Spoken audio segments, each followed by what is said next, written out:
মৰমৰ ছাত্ৰ ছাত্ৰীসকল, আজি মই এক্সাৰসাইজ 10B ৰ 9, 10 আৰু 11 নম্বৰ প্ৰশ্ন এই ভিডিঅ'ত আলোচনা কৰিম। ইয়াত আমাৰ 9 নম্বৰত দিয়া আছে এটা কাঠৰ বাকচৰ দিক, প্ৰস্থ আৰু উচ্চতা ক্ৰমে 30 সেন্টিমিটাৰ, 52 সেন্টিমিটাৰ আৰু 27 সেন্টিমিটাৰ। তো যদি কাঠবোৰ 3.5 সেন্টিমিটাৰ ডাঠ হয়, তেন্তে বাকচটো থকা কাঠৰ আয়তন উলিওৱা। এইখিনি আমাৰ কৰিব দিছে। তো এতিয়া আমি প্ৰশ্নটো সমাধান কৰো আহা। তো ইয়াত আমাৰ কাঠৰ বাকচৰ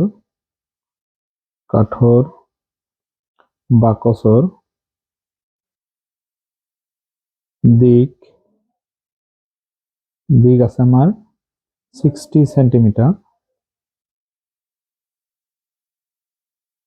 প্ৰস্থ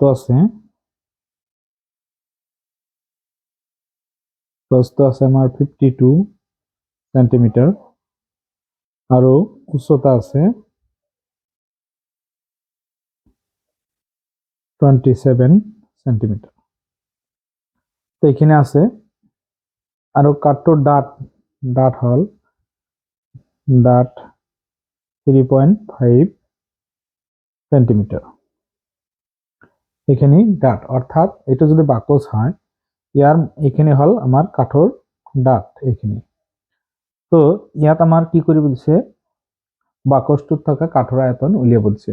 তো গোটেইখিনি আমি আগতে কি কৰিম, আগতে বাকচটোৰ আয়তন উলিয়াম। এতেকে বাকচৰ আয়তন ভি, যেহেতু এটা আয়তীয় ঘনক, ইয়াৰ সূত্ৰ হব 2L * B * H। L ৰ মান আছে আমাৰ 60 * 52 * 27। তো এইখিনি আছে, গোটেইখিনি আমি পূৰণ কৰিব লাগিব সেন্টিমিটাৰ কিউব। এতিয়া ইয়াত পূৰণ কৰো আমি 52 * 27, 7 × 14, 14 × 4 1, 5 7 × 35, 1 36, 2 × 4, 2 5 × 10, 4 10 ৰ 0, 4 1, আৰু ইয়াৰ লগত 60 পূৰণ হ'ব 0 0 0 0, 6 4 × 24 ৰ 4, হাতত 2, 6 0 × 0, হাতত 2 2, 6 4 × 24, 24 ৰ 4, 6 × 6 2 8, 0 4 2 4 8। এটা কিমান হল 8 4 2 4 0 সেন্টিমিটার কিউব। এইখিনি হল আমার গোটেই বাকচটোৰ আয়তন। এতিয়া আমি কাঠৰ আয়তন উলিয়াব হলে আমি ইয়াৰ পৰা ভিতৰখিনি বাদ দিব লাগিব। ভিতৰত এটা কি আছে, কাঠৰ খালি অংশ আছে, বাকচৰ খালি অংশ। সেই অংশটো আমাৰ বাদ দিলে কাঠখিনি থাকি যাব। তাৰ কাৰণে আমাৰ দিগৰ পৰা, এটা আছিল আমাৰ দিগ, এই দিগৰ পৰা ইয়াত কি হ'ব 3.5 বাদ যাব, 3.5, ইয়াত 3.5 বাদ যাব। গতিকে আমাৰ টোটাল 7 বাদ যাব দিগৰ পৰা। গতিকে ইয়াত আমি লিখিম ভিতৰৰ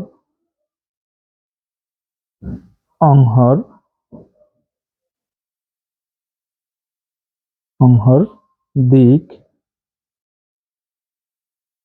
L ইকুৱেল আমাৰ 60 আছিল আগতে, ইয়াৰ পৰা 7 বাদ যাব, গতিকে আমাৰ হ'ব 53 সেন্টিমিটাৰ। তাৰপিছত প্ৰস্থ B ইকুৱেল আগত আছিলে 52, ইয়াৰ পৰা 7 বাদ যাব, গতিকে ইয়াত কি হ'ব 45 সেন্টিমিটাৰ। আৰু উচ্চতা H ইকুৱেল আগত আছিলে আমাৰ 27, ইয়াৰ পৰা 7 বাদ গলে 20 সেন্টিমিটাৰ হ'ব। গতিকে প্ৰত্যেকৰ পৰা আমাৰ কি হ'ব, এইখিনি বাদ যাব। তো এতিয়া আমি এইখিনি ভিতৰৰখিনি আয়তন উলিয়াও। ভিতৰত যিটো ঘনক আছে আয়তীয় ঘনক, এই ঘনক খালি অংশ যিটো আছে সেইখিনি আয়তন উলিয়াও। এতেকে ভিতৰৰ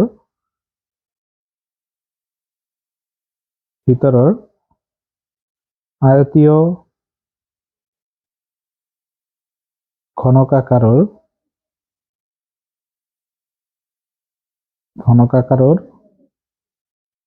খালি অংশৰ সৰি কালি নহয় আয়তন খালি অংশৰ আয়তন ভি এটো যদি আমি ভি আগৰটো যেটো আছিলে এটো যদি v1 দিও এটা আমি v2 দিম equal to l into v into h l এর মান হল এতিয়া 53 v এর মান হল 45 আৰু h এৰ মান হল 20 তো এখানে আমি পূৰণ কৰিব লাগিব আগতে আমি এখানে এই দুটা পূৰণ কৰো 53 ইনটু 45 5 3 15 5 1 5 5 25 1 26 তাৰপিছত 4 3 12 2 4 5 20 7 1 21 5 6 2 8 3 2 তাৰপিছত আমি 20 এৰে পূৰণ কৰিম 0 0 0 0 2 5 গুণ 10 0 2 8 গুণ 16 1 17 হাত হাতত 1 2 3 গুণ 6 1 7 আৰু 2 দুগুণে 4 0 0 7 7 4 তো আমাৰ কি হল 4 7 7 0 সেন্টিমিটাৰ কিউব এতিয়া আমি আগৰ আয়তনৰ পৰা এই আয়তনটো বাদ গলে আমাৰ কাঠৰ আয়তন থাকি যাব কাৰণ এই অংশ আমাৰ খালি অংশ আছে ভিতৰৰ অংশ যেটো আমাৰ ঘনক আছিল আয়ত ঘনক ইয়াৰ ভিতৰৰ অংশখিনি বাদ গলে আমাৰ কাঠৰ আয়তনটো থাকি যাব ঠিকে আমি কি কৰিম এতিয়া কাঠৰ আয়তন উলিয়াম কে কাঠৰ আয়তন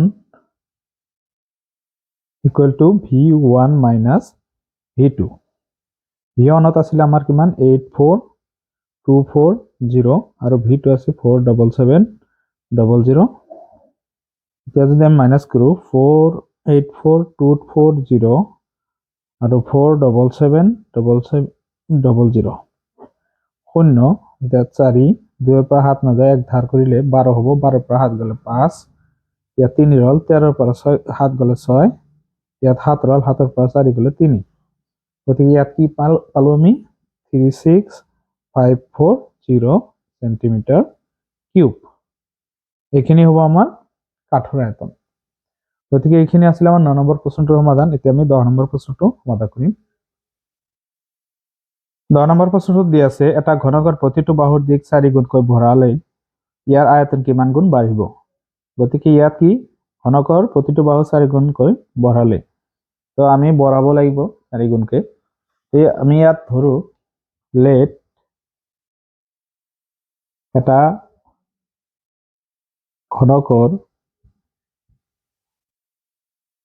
বাহুৰ দিক এ আমি বাহুৰ দিক যদি এ বুলি ধৰো তেতিয়াহলে কি হ'ব বাহুৰ দিক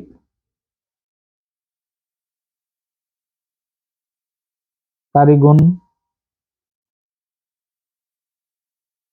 বঢ়ালে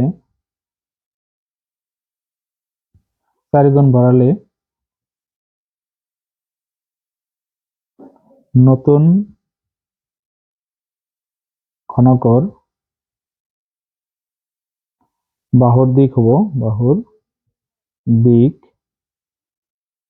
a ইকুয়াল টু 4a হ'ব অর্থাৎ a আমি 4 গুণ বঢ়াইছো এতিয়া আয়তন কিমান গুণ বাঢ়িব হেতু আমাক প্ৰশ্ন কৰিছে এতেকে আয়তন ঘনকৰ আয়তনৰ সূত্ৰ যেটো এটো আমাৰ ব্যৱহাৰ হ'ব a equal to a cube v equal to a cube ইয়াত এর মানটো হল আমাৰ 4a তো 4a হোল কিউব এটো এর মান আছিল তেতিয়াহলে ইয়াত 4 cube 4a into 4a into 4a তিনিবাৰ পূৰণ হ'ব ইয়াত 4 তিনিবাৰ পূৰণ কৰিলে 64 হয় আৰু a তিনিটা মিলি a কিউব গতিকে ইয়াত দেখা যায় আছে যে এখানে আমার মূল আয়তন আছিল তো তার পিছত আমার এইখিনি বৃদ্ধি হল এই 64 গুণ বৃদ্ধি হল ইয়াত আমি লিখিব পাৰো থেকে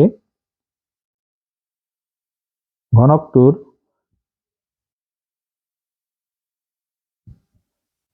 আয়তন 64 গুণ বাঢ়িব গতিকে এইখিনি আছিল আমাৰ 10 নম্বৰ প্ৰশ্নটোৰ সমাধান। এতিয়া আমি 11 নম্বৰ প্ৰশ্নটো সমাধান কৰিম। ইয়াত আমাৰ 11 নম্বৰ প্ৰশ্নটোত কোৱা হৈছে যে আয়তীয় ঘনক আকৃতিৰ টেংকি এটাৰ দিক প্ৰস্থ আৰু উচ্চতা দিয়া আছে 3.5 মিটাৰ আৰু 40 সেন্টিমিটাৰ আৰু 2.3 মিটাৰ। টেংকিটোত কিমান লিটাৰ পানী ধৰিব?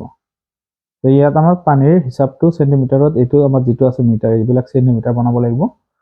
তো কিমান পানী এই টেংকিটোত কিমান পানী ধৰিব এইখিনি উলিয়াব লাগে। ইয়াত আমাৰ গোটেইখিনি দিয়া আছে, আমি লিখি লওঁ এইখিনি।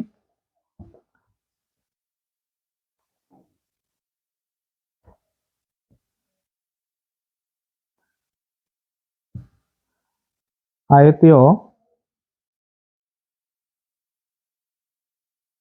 ঘনক আকাৰৰ টেংকিৰ দিক L equal 3.5 মিটাৰ। তো 3.5 মিটাৰক যদি আমি সেন্টিমিটাৰ বনাও তেন্তে 350 সেন্টিমিটাৰ হ'ব। তাৰপিছত প্ৰস্থ B equal 40 সেন্টিমিটাৰ, এইটো আমাৰ সেন্টিমিটাৰ দিয়েই আছে। তাৰপিছত আমাৰ উচ্চতা যেটো আছিলে,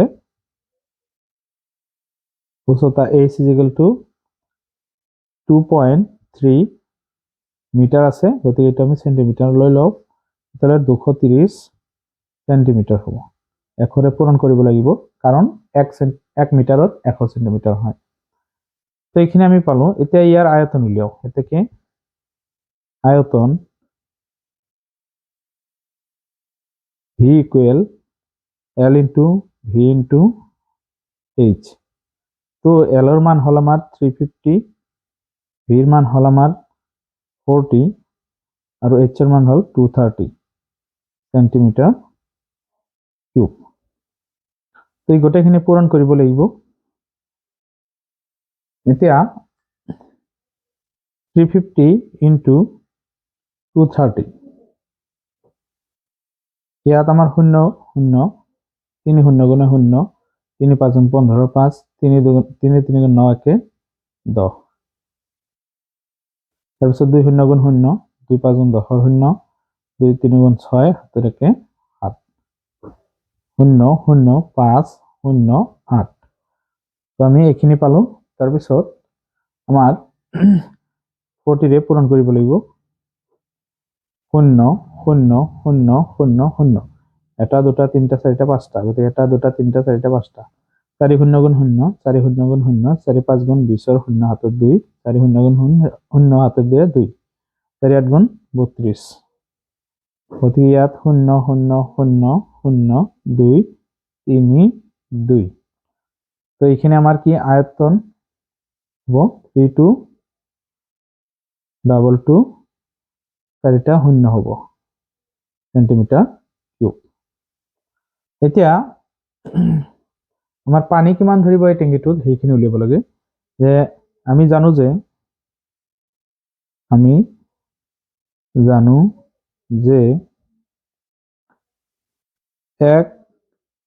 ঘন সেন্টিমিটার ইকুয়াল টু 1 মিলিলিটার পানী ধরে। 1 ঘন সেন্টিমিটার কিমান মিলিলিটার পানী ধরে? 1 মিলিলিটার। এইখিনি আমি জানো। গতিকে এ থেকে আমি লিখিব পাৰো 3 2 2 2 ইমান ঘন সেন্টিমিটার, কিউব ইয়াতে নালাগে, ঘন দিলে কিউব নালাগে, এই কিউব মানে হল আমার ঘন সেন্টিমিটার। ঘন সেন্টিমিটারত পানী ধৰিব কিমান? 3 2 2 4টা 0, ইয়াৰ লগত 1 পূৰণ কৰিলে, কাৰণ এই কি ইমানখিনিয়ে হ'ব, ইমান মিলিলিটাৰ পানী ধৰিব। এতিয়া ইয়াক আমি যদি লিটাৰলৈ লওঁ, মিলিলিটাৰ আছে, ইয়াক লিটাৰলৈ ললে আমি 1000 হৰণ কৰিব লাগিব। গতিকে 3 2 2, ইয়াক যদি আমি 1000 হৰণ কৰো তেতিয়া এইটো লিটাৰ হৈ যাব। তো 0 3টা আমাৰ কেনসেল হ'ব ইয়াৰ পৰা, গতিকে কিমান থাকি গ'ল? 3220 লিটাৰ পানী আমাৰ টেংকিটোত ধৰিব। এইখিনি আছিল আমাৰ 11 নম্বৰ প্ৰশ্নটোৰ সমাধান। গতিকে এই ভিডিঅ'টো আজি ইমানতে সামৰিছো। ধন্যবাদ।